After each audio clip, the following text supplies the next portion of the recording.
Welcome back, everybody, to Theme Stream October. We got monsters, horror monsters this month, and the first one is vampires. The world is a vampire. So, welcome back, everybody. It's your pal Orange Hat here to bring you another good stream before I go out and see my nephew play soccer and all sorts of other cool stuff. Vampires. Ever since Bram Stoker wrote the definitive book, well, not so definitive nowadays, but back then it was, on vampires. Vampires have become a fascination of history and of mythology. And while, yes, even though the myth of vampires predate Bram Stoker, vampirism didn't really didn't really get ingrained in the minds of society until he wrote his book. And then movies came out, the black and white movies. Later on, Nosferatu, which they got a remake of that coming out, which is a lot more steamy, apparently, after the trailer that I've seen. But I got some overlays and discussions for vampires that I want to discuss, the type of vampires that I have seen in the shows that I have watched. I'm not going to discuss all of them because I'd be here all day. But I do got some, like from Vampire Diaries, Underworld, Blade movies, and even Lost Boys, and so on. Fright Night, and even a cartoon. So, yeah, let's get into it. So, before we do, actually, if you want to support my channel, if you want to help my channel grow, liking and sharing are the best things you can do, as well as subscribing, obviously. So if you want to subscribe to my channel, if you're new to it, hit the subscribe button. Turn on the bell notifications to all videos and such so that you're notified when I go live. I go live every Tuesday, 1 o'clock. I'm going to make 1 o'clock the new special. Next week, however, there is an exception. I will not be here. So from Sunday, there is no Sunday. There is no weekly recap on next Sunday. Monday night rants not happening next month or week, nor are Tuesday theme streams. So I will not be here. I am going to be visiting family, and I'm going to be pretty much offline unless unless it's like nighttime or anything. So with that being said, let's say hello to the chat. We have Vanya in the chat. Thank you for coming in, Vanya. To the other person in the chat, or the other three in the chat, thank you, or two in the chat besides Vanya, thank you for tuning in. We also have, or we are also live on X. Thank you to all who are sharing it out and liking on X. It also helps get me noticed over there. So yeah, let's get into it. So vampires. One of the interesting aspects of vampires that I found actually came from a show, and it was the Vampire Diaries. Now, this is one of the characters. I cannot remember her name for the life of me. Caroline, that's right, Caroline Forbes. She was just newly turned at this point. The thing that I like about the vampires from Vampire Diaries is the way that their eyes respond to the scent of blood, and the way that that their eyes change as their fangs come out. Now, they can move really fast. They cannot stand out in sunlight unless they have a magical sunlight ring. So they couldn't realize, or they realized that they couldn't do all the sunlight stuff or everything at nighttime. So they had to create the daylight stuff. So I also like how they didn't make it, you call it Vampire Diarrhea. Thing is, I thought it was okay of a show until like after the 5th season, or after the 4th, 5th season, it started to go downhill. The originals was good up to a point as well. I just feel that they kind of started getting into the heavy IDP at the time, identity politics and political allegory at the time, which kind of ruined a lot of shows. But this one, Vampire Diaries, they weren't susceptible to holy icons. but they were susceptible to nature and wood. So wood being one of their major foils, as well as a plant called vervain, which was interesting. Not to mention, you could also kill a vampire by decapitating them, ripping out their heart. So there was definitely more than one way to kill a vampire. And I thought that the vampires in the story were actually pretty good. Then you also had the original versions of, or the original vampires coming in, and they were much harder to kill.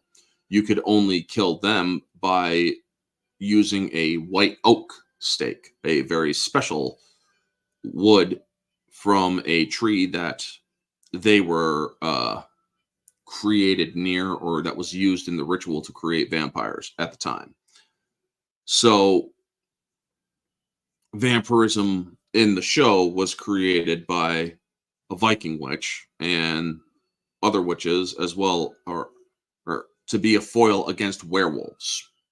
Now, werewolves being introduced in the story was also kind of interesting because it then showed that there was a very big danger against vampires. If a werewolf bites a vampire, it kills them slowly.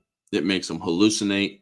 It poisons their mind, and then eventually they succumb to death. Where it is much different in movies like Underworld and other situations where I think Van Helsing, the movie with Dracula being killed by, or can only be killed by, a werewolf's venom and by a werewolf. I think that kind of played a small factor in Vampire Diaries. And I think that it was actually an interesting touch that they added. Now, they did have hybrids because they allowed, or only certain people could become hybrids when it comes to Klaus Michelson, one of the originals, who was also born a werewolf through his mother's infidelity. But he also was able to take both his activate both his werewolf and vampiric side through a ritual, but he needed a doppelganger's blood. Now, hybrid vampires, which are werewolf and vampire, their werewolf bite actually kills vampires quicker than the normal werewolf bite due to the enhancement. And their eyes are a little bit different. Their eyes actually show through with the amber werewolf eyes, as well as the blood vessels around the eyes constricting and popping. But honestly, I thought it was an interesting take, especially when you realize that witches helped vampires, not through any fault of their own. They're mostly coerced. But then it started getting off the rails when you could have vampire witches and all that other stuff. They had a good mythology going in the first few seasons, but when they started going further on, they started getting sloppy, you know? Or when it comes to werewolves in that story, you could, or if you have the werewolf gene, you can only become a werewolf if you kill somebody. And in some of the characters, with that knowledge, didn't want, or did their best to try to avoid it. Unfortunately, it didn't work, you know? And then Klaus ends up having a kid with a werewolf, and that kid happens to also be in a family that has magic. So the kid is also basically a tribrid, which is werewolf, vampire, and witch, which gets activated later on. It's all kind of weirdness. So moving on to our next type of vampire, we got the underworld vampires. We got Celine, who was the normal version of a vampire until she got enhanced further in the second movie with the Corvinus strain due to intaking blood directly from Corvinus's veins, the original immortal. We then have the elder vampires, who were directly turned by Marcus. And this is one of the reconstituting forms, or their reconstitution form, after they went into a hibernation or a long sleep in which their body desiccates. And then obviously they have a more restored form, and this is Victor. Now, the telltale for vampires in this universe are the blue eyes.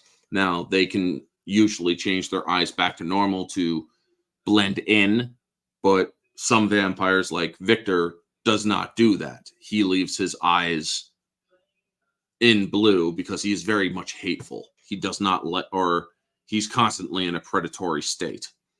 And then you also have a hybrid, which is the purest of the vampires, which was Marcus Corvinus, son of Alexander Corvinus, who was bitten by a bat. But due to the fact that he took in werewolf DNA later in life as an elder, he had another mutation which gives him like 10% lichen DNA. And however, him being bitten by the bat allowed him to have these wings. Now, he didn't have this type of transformation until he got the lichen DNA or the werewolf DNA.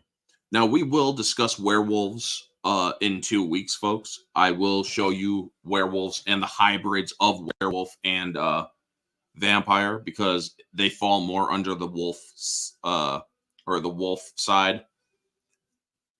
But yeah, the underworld vampires, they do not have any sort of weakness to any iconic or holy iconic relics or holy relics like the Vampire Diary ones. However, they are susceptible to silver and daylight.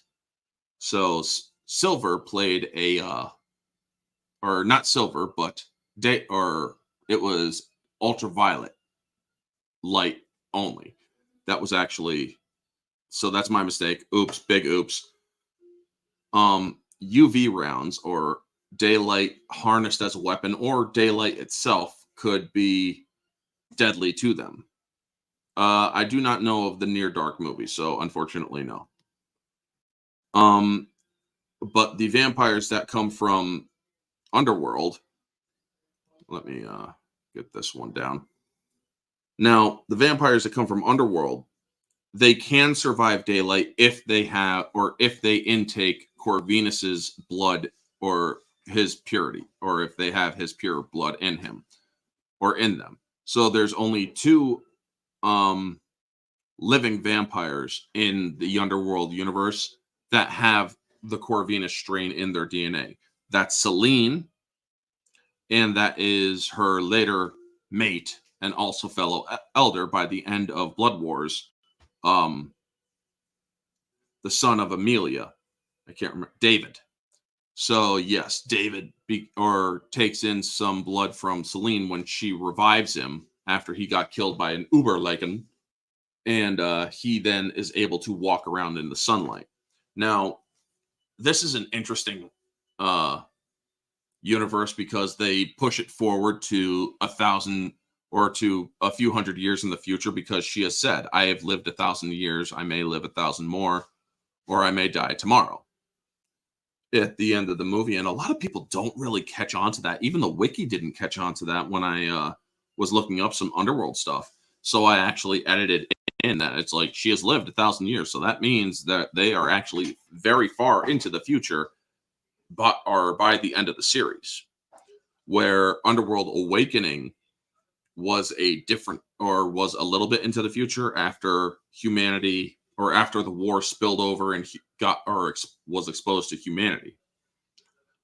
So the vampires of the Underworld series, I like them a lot. However, there are other vampires in in this stream, such as the Fright Night vampires. Now, the Fright Night vampires are interesting because while they are susceptible to holy relics, it very much is dependent upon the amount of faith that is put into the use of these relics, as well as garlic and holy water and a wooden stake, obviously.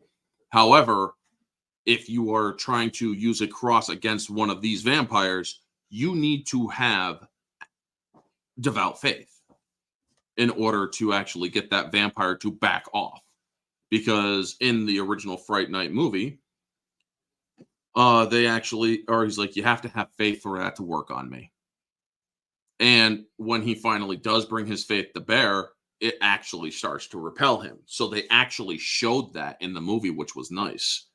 Now, these vampires, they live in the earth. They have the little bit of earth thing or the earth thing going, which they did a little bit more with the remake of Fright Night, because they show that he's packing his coffin with dirt, but later on, um, you see him, or that's the only little reference that they have. But in the next, or in the reboot that they did, they don't or they show that there is some relics that can work. Holy water and whatnot can also work against vampires. Colin Farrell did a really good job as a vampire, because this is a person who would actually, when he's in vamp mode, he's not caring. He actually is very smart as a vampire in the reboot of Fright Night. It's like, if he's not going to be invited in, he'll do his best. He'll burn down the fucking house. He's like, don't need an invitation if there's no house. Also, they did another interesting thing. When a house is on for or is up for sale, guess what? He can walk right in. No owner. So the reboot of Fright Night may not have been the best, but it did address some very key points when it comes to movies. It's like, have a smart villain, you know? It's like, oh, okay, so this guy is yeah.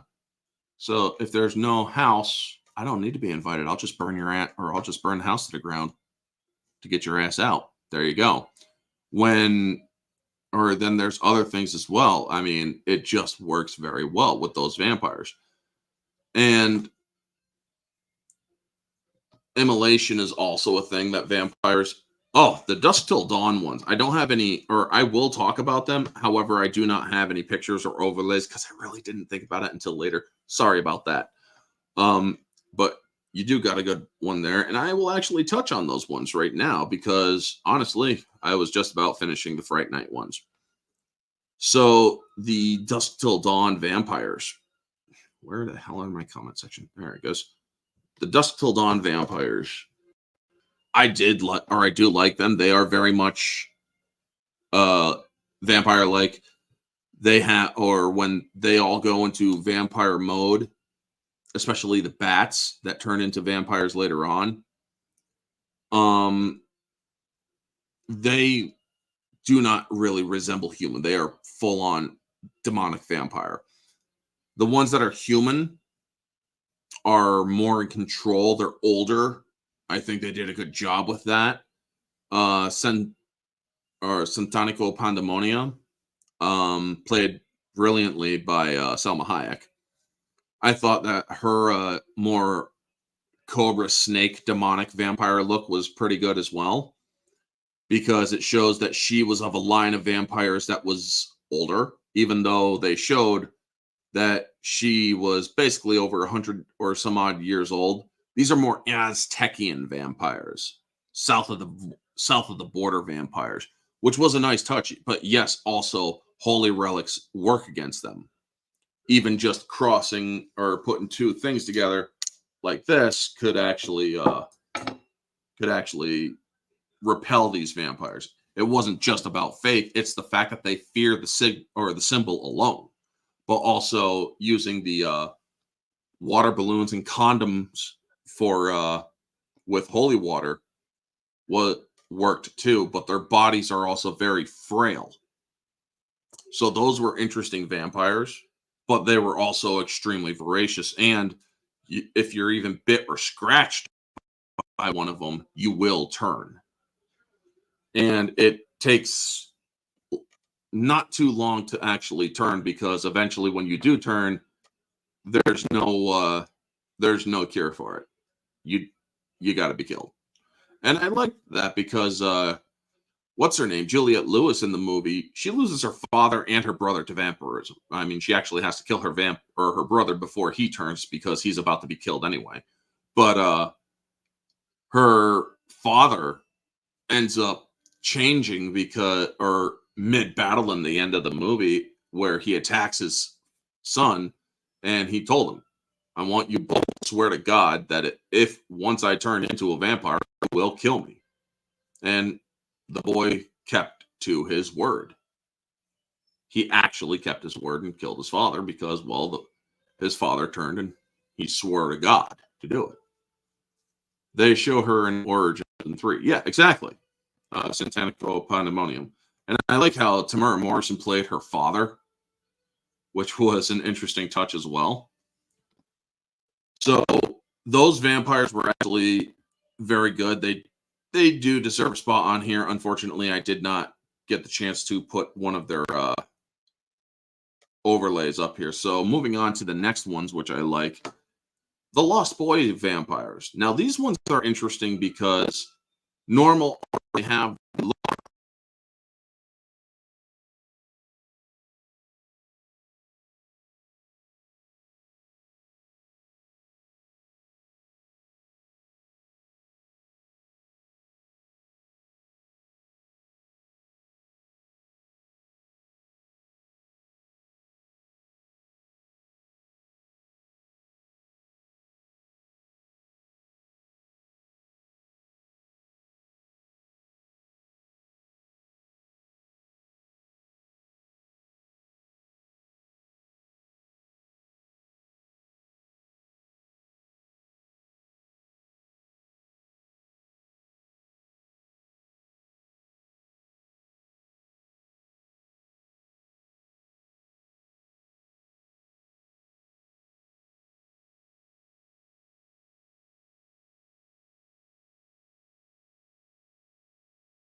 I do apologize for that, folks. It seems that my camera just decided to conk out on me. I do apologize for that. So, getting back into this, I am sorry this happened. It shouldn't happen again. So, we're still going, but moving on to the next one. Where were we? Banners, brand. There we go. Overlays. Moving on to these guys. The Lost Boys vampires.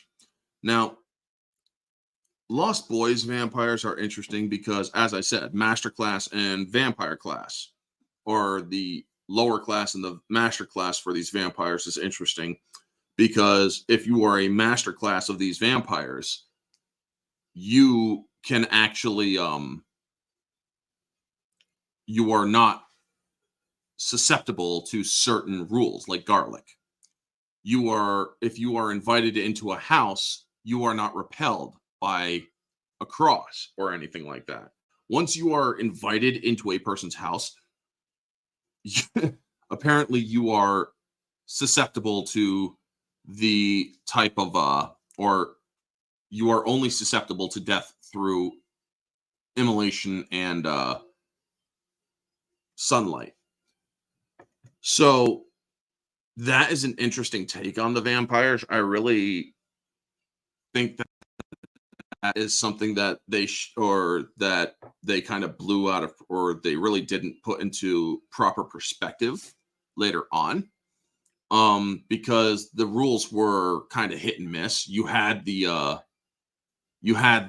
holy water and stuff that worked on the Lost Boys, the kids, or the punks, but then the master class comes in and it's like, yeah, I was invited, so yeah, once I'm invited, that stuff doesn't work on me.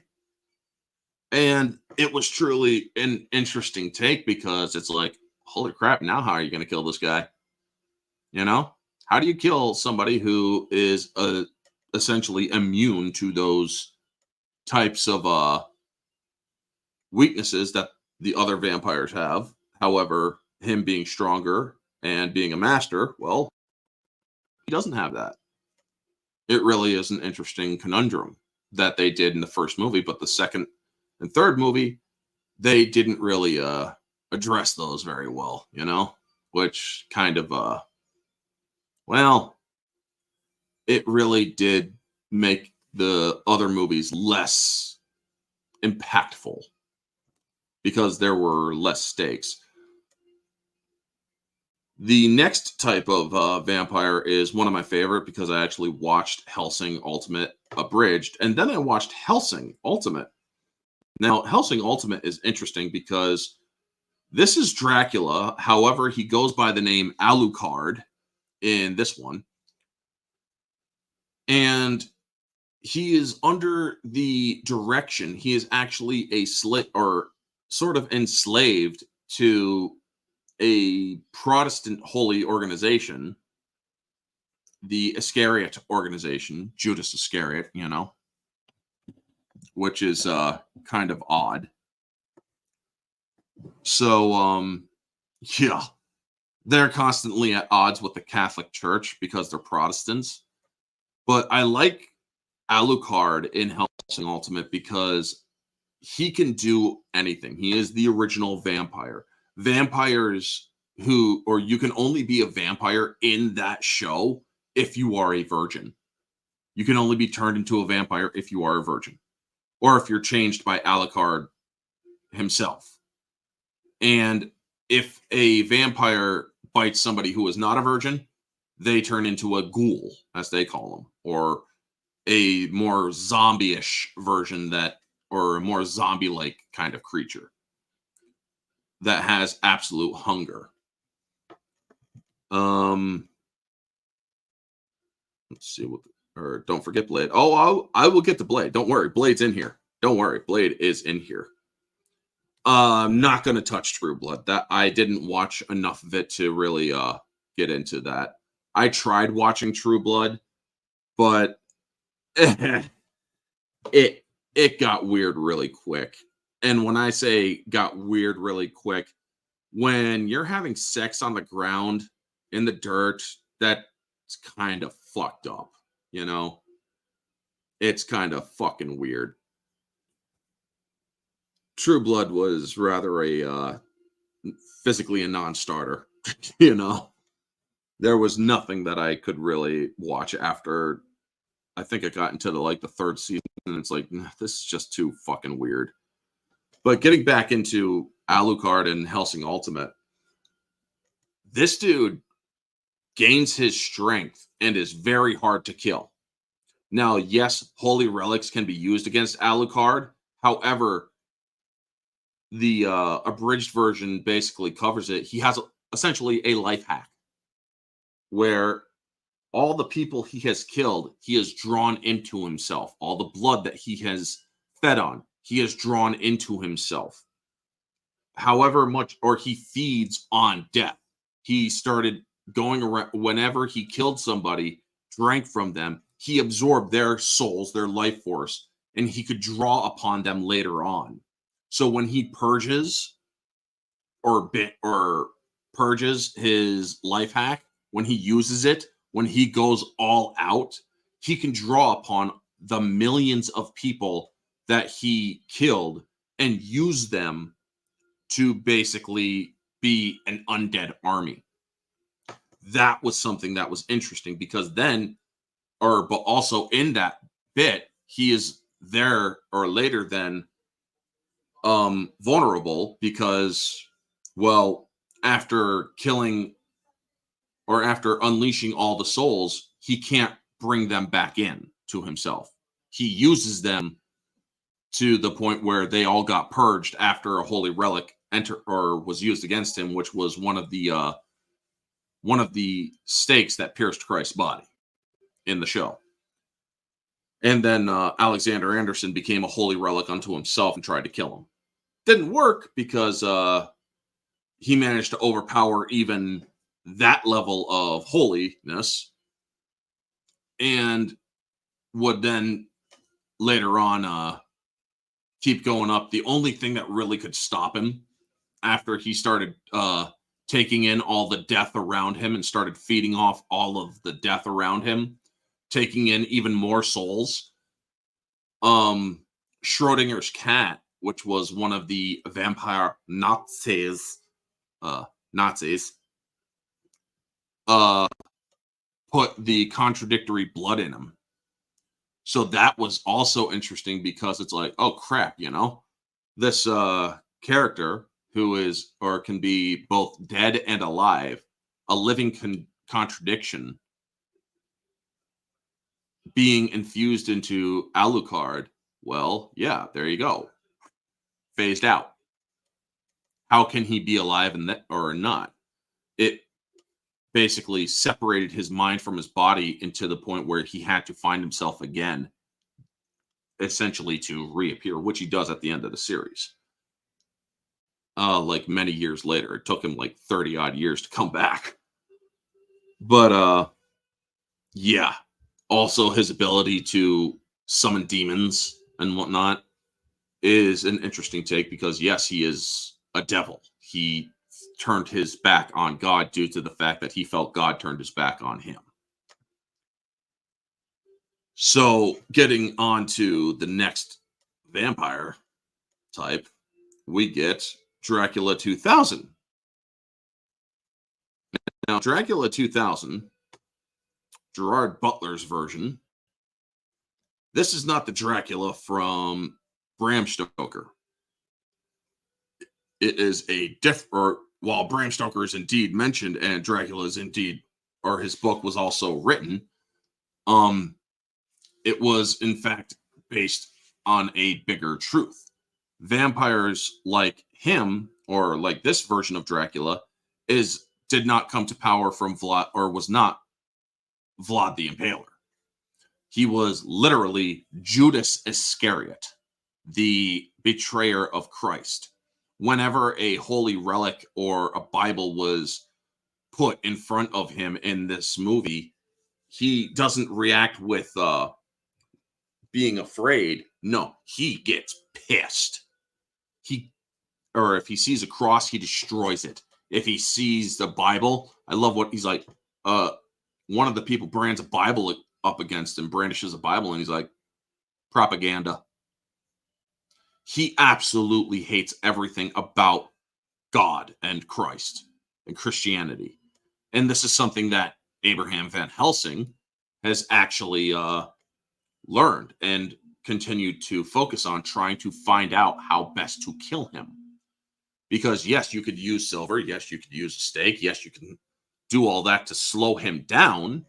However, it kind of doesn't kill him completely.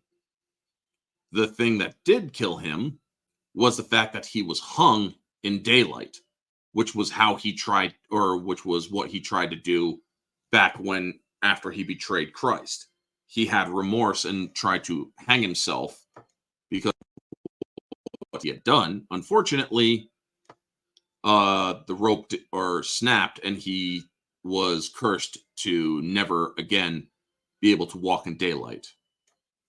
So that was an interesting take. It was actually quite an original take too. He hates silver. He hates crosses. He hates anything like that. Wooden shafts and stuff slow him down, but not very much. I mean, beheading doesn't kill him, doesn't take. He would just regenerate. He could turn into wolves. He could turn into bats. He could turn into all that stuff, as well as mist. There's no reflection. I like that bit too, because it's a good way of revealing that a person is a vampire by no reflection. However, they tried to do sequels to that movie, and it just became weird. Where I believe it, or Paul Bettany or somebody played him in the next one, and then freaking Rucker Hauer played him in the third version of it, and it just became weird. It truly just became absolutely freaking weird. Now we're getting to Blade, where the Blade vampires, they were interesting. Silver, sunlight, holy water, silver and sunlight and garlic. Those were the main weapons to use against them. However, nothing holy could work against them. And the crazy thing about those vampires, they actually had an in with humanity.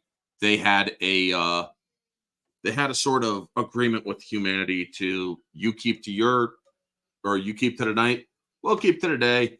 You don't kill too many of us, we don't expose you to the world, But Deacon Frost here, he wanted to ascend because he wasn't a pureblood. So he literally enacted a ritual to become La Magra, the god of vampires, in which he had so much blood in him that he could he was basically living blood, or vampiric living blood, where he could regenerate instantly. I mean, he got sliced in half and his arm got sliced off, and he just regrew his arm, and his body reconstituted or pulled his upper half back down to his lower half, which was interesting. But Blade used anticoagulant to kill him, which was also cool. You then get to the Reaper strain vampires. Now, silver doesn't work, nor does garlic. And these guys are a lot more voracious than normal vampires. Not to mention, they can feed on both humans and vampires and turn them into vampires or into Reapers. Now, the Reapers were interesting because when they did the trailer for Trinity, it's like the first one he fought their gods, the second one he fought their demons, and the third one he's fighting the OG, which gets to which is Drake or Dracula or Dagon or whatever, who is thousands of years older, and there's no happy ending. I mean, as much as that movie is a bad movie, they had some interesting bits in it. I like the design of this version of a of the very first vampire. This is a truly demonic force, This is a guy that was asleep for for a couple thousand years, where where these ones, the only thing that could really kill them was sunlight. The Reapers were they didn't evolve. They were designed by vampires that were trying to make themselves immune to death. Didn't work. You created a super hungry strain of vampire, or of twisted vampire, that is harder to kill, sure, but voracious, in which you can't fight that hunger. You can't hold back. You are constantly hungry. And your body will start to kill itself if you do not feed, which was basically what Nomak and the others were like. But Drake, he was a natural daywalker as well. He could walk, or he was the original. He was untainted by thousands of years of degeneration of the vampire strain. So he was also able to walk in daylight, as did most of Dracula versions. Although for them, it wasn't their natural time. Or in Bram Stoker's Dracula, it's not his natural time, but he is able to walk in daylight. His powers are extremely weak. Where Dracula 2000, daylight kills him. And other versions like Nosferatu, daylight kills him. Where there is this version, which was a lot better. Now, a lot of people give Blade Trinity a lot of shit. There's one bit in that movie that I truly liked from the villain side. Parker Posey, she's like, I mean, through all that bluster, I know what you really feel. And I know what you truly fear. I'm going to bite you again. And I'm going to leave you here while you turn. And I'm going to I'm going to watch as the thirst keeps building and building and building. And when you can't handle it anymore, I will bring in a little girl for you to feed on. And it will be the little girl that you know.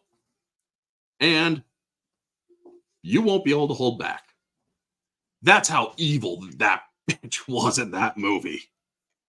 And when you have characters like that who are able to really unleash, who are characters who are not bound by any sort of morality, if you have a character or if you have an evil character like that, that really enhances the hero's journey.